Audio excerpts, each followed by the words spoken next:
പിന്നീട് കുട്ടികളുടെ ചുമ ഈ പറഞ്ഞതുപോലെ ഒരു രോഗലക്ഷണമാണ്. അതൊരു രോഗമായിട്ട് വരികയാണെങ്കിലും അതൊരു രോഗലക്ഷണമാണ്.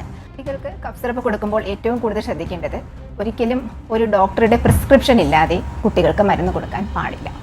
ഈ പറഞ്ഞ കഫ് സിറപ്പിൽ അടങ്ങിയിരിക്കുന്ന പല മരുന്നുകളും 2 വയസ്സിന് താഴെ ഉപയോഗിച്ചു കൂടാത്തതാണ്. കോൾഡ്രിഫ് കഫ് സിറപ്പ് രാജ്യത്ത് കുഞ്ഞുങ്ങളുടെ മരണത്തിനിടയാക്കിയ ഈ മരുന്നാണ് ഇപ്പോൾ ചർച്ചയാകുന്നത്. ഞെട്ടിക്കുന്ന ഈ വാർത്ത മാതാപിതാക്കൾക്കിടയിൽ വലിയ ആശങ്കയാണ് ഉയർത്തിയിരിക്കുന്നത്.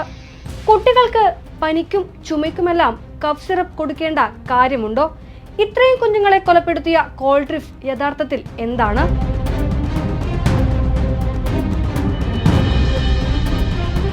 ചെന്നൈ ആസ്ഥാനമായി പ്രവർത്തിക്കുന്ന ശ്രീസാൻ ഫാർമസ്യൂട്ടിക്കൽസ് നിർമ്മിച്ച കുട്ടികളുടെ കഫ് സിറപ്പാണ് കോൾഡ്രിഫ്. മധ്യപ്രദേശിലെയും രാജസ്ഥാനിലെയും കുഞ്ഞുങ്ങളുടെ മരണത്തിന് പിന്നാലെ നടത്തിയ പരിശോധനയിൽ ഈ മരുന്നിൽ 48.6% ഡൈ എഥിലീൻ ഗ്ലൈക്കോൾ കണ്ടെത്തി. ഇതോടൊപ്പം എഥിലീൻ ഗ്ലൈക്കോൾ എന്ന രാസസംയുക്തവും കണ്ടെത്തുകയുണ്ടായി. ഈ 2 രാസവസ്തുക്കളും വ്യാവസായിക ലായകങ്ങളാണ്. ഇവ മരുന്നിൽ ഉപയോഗിക്കാൻ പാടില്ല. ഈ വിഷപദാർത്ഥങ്ങൾ ഉള്ളിൽ ചെന്നാൽ വലിയ ആരോഗ്യ പ്രശ്നങ്ങളും അതുവഴി മരണം വരെയും സംഭവിക്കാം. ഇവയുടെ ചെറിയ അളവിലെ ഉപയോഗം പോലും വൃക്കയെ തകരാറിലാക്കിയേക്കും. ഇവയുടെ പ്രത്യാഘാതങ്ങൾ ഏറ്റവും കൂടുതൽ ബാധിക്കുക കുട്ടികളെയാണെന്ന് പ്രത്യേകിച്ച് പറയേണ്ടതില്ലല്ലോ. കുട്ടികൾക്ക് കഫ് സിറപ്പ് നൽകേണ്ട ആവശ്യമില്ലെന്നാണ് ആരോഗ്യ വിദഗ്ധരടക്കം പറയുന്നത്. അതുകൊണ്ട് പ്രത്യേകിച്ച് ഒരു ഗുണവും ലഭിക്കുന്നില്ല.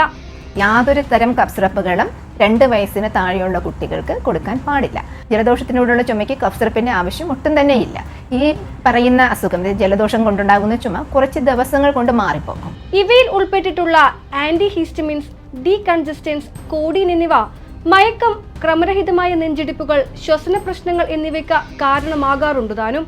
ആന്റിഹിസ്റ്റമിൻ പല മരുന്നുകൾക്കും പല സൈഡ് ഇഫക്ട്സ് ഉണ്ട്. ചില ടൈപ്പ് ആദ്യത്തെ തവണയുള്ള ആന്റിഹിസ്റ്റമിൻസ്, ഫസ്റ്റ് ജനറേഷൻ എന്നാണ് ഞങ്ങൾ പറയുന്നത്. അങ്ങനെയുള്ള ആന്റിഹിസ്റ്റമിൻസ് കുട്ടികൾക്കോ മുതിർന്നവർക്കോ ആർക്കും തന്നെ മയക്കമുണ്ടാക്കാം, സെഡേഷൻ ഉണ്ടാക്കാം. അങ്ങനെയുള്ള ആന്റിഹിസ്റ്റമിൻസ് കഴിച്ചാൽ സെഡേഷൻ ഉണ്ടാകാനുള്ള സാധ്യതയുണ്ട്. പിന്നീട് ചില ആന്റിഹിസ്റ്റമിൻസ് ഹൃദയത്തിൻ്റെ പ്രവർത്തനത്തെ, ഹൃദയത്തിൻ്റെ താളത്തിന് വ്യത്യാസങ്ങൾ വരുത്തുന്നതുകൊണ്ട് പല രീതിയിലുള്ള സൈഡ് ഇഫക്ട്സ് ആന്റിഹിസ്റ്റമിൻസിന് ഉണ്ടാക്കാം. നിരവധി ഇടങ്ങളിൽ വ്യാജമരുന്നുകളും നിർമ്മിക്കപ്പെടുന്നുണ്ട്.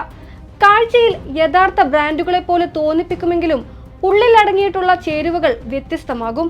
പല വ്യാജമരുന്നുകളിലും മെർക്കുറി, ആഴ്സനൈഡ്, എലിവിഷം എന്നിവ അടങ്ങിയിട്ടുണ്ടെന്ന് ഇതിനോടകം കണ്ടെത്തിയിട്ടുമുണ്ട്.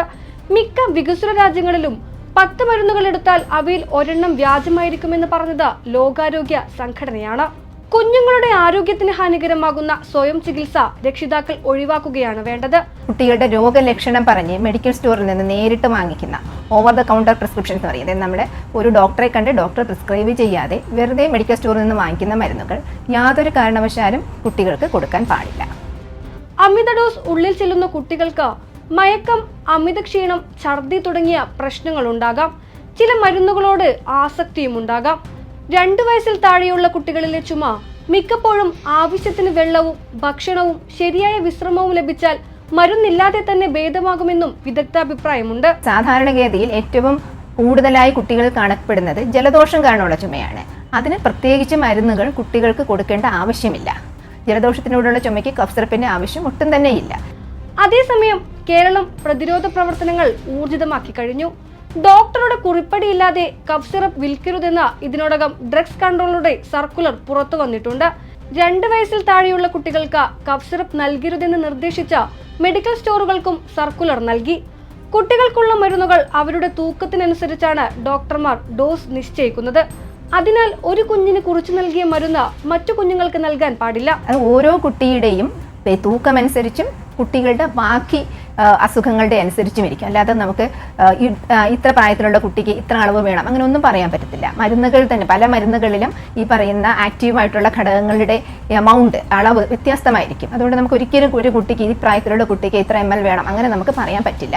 അത് ഡോക്ടർ നോക്കി, ഡോക്ടർ പരിശോധിച്ച് പ്രിസ്ക്രൈബ് ചെയ്യുന്നതനുസരിച്ച് മാത്രമേ നമുക്ക് ഡോസോ അളവോ പറയാൻ പറ്റൂ. പഴയ കുറിപ്പടി പ്രകാരമോ മെഡിക്കൽ സ്റ്റോറിൽ നിന്ന് നേരിട്ട് വാങ്ങിയോ മരുന്ന് നൽകുന്നത് കുട്ടികളുടെ ആരോഗ്യത്തിന് ഹാനികരമാണെന്ന് Indian academy of paediatrics Kerala പറയുന്നു. നിലവിൽ കേരളത്തിൽ ഡ്രഗ്സ് കൺട്രോൾ വകുപ്പിന്റെ നേതൃത്വത്തിൽ ശക്തമായ പരിശോധനകളും നടന്നുവരികയാണ്. കോൾഡ്രിഫ് സിറപ്പിന്റെ വിൽപ്പനയും നിർത്തിവയ്പ്പിച്ചിട്ടുണ്ട്. 2 വയസ്സിൽ താഴെയുള്ള കുട്ടികൾക്ക് ചുമയ്ക്കോ ജലദോഷത്തിനോ കഫ് സിറപ്പുകൾ നൽകരുതെന്നും ഒന്നിലധികം മരുന്നു ചേരുവകൾ ചേർത്തിട്ടുള്ള സംയുക്ത ഫോർമുലേഷനുകൾ ഒഴിവാക്കണമെന്നും നിർദ്ദേശമുണ്ട്. 5 വയസ്സിൽ താഴെയുള്ള കുട്ടികൾക്ക് ഇത്തരം മരുന്നുകൾ നൽകേണ്ടി വന്നാൽ ഡോസേജിലും കാലയളവിലും കൃത്യമായ നിർദ്ദേശം നൽകണം. അംഗീകൃത നിർമ്മാതാക്കളുടെ മരുന്ന് മാത്രമേ വിൽക്കാവൂ. പ്രിസ്ക്രിപ്ഷൻ ഇല്ലാതെ ഇത്തരം മരുന്നുകൾ വിറ്റാൽ കർശന നടപടിയുണ്ടാകുമെന്നും മുന്നറിയിപ്പുണ്ട്.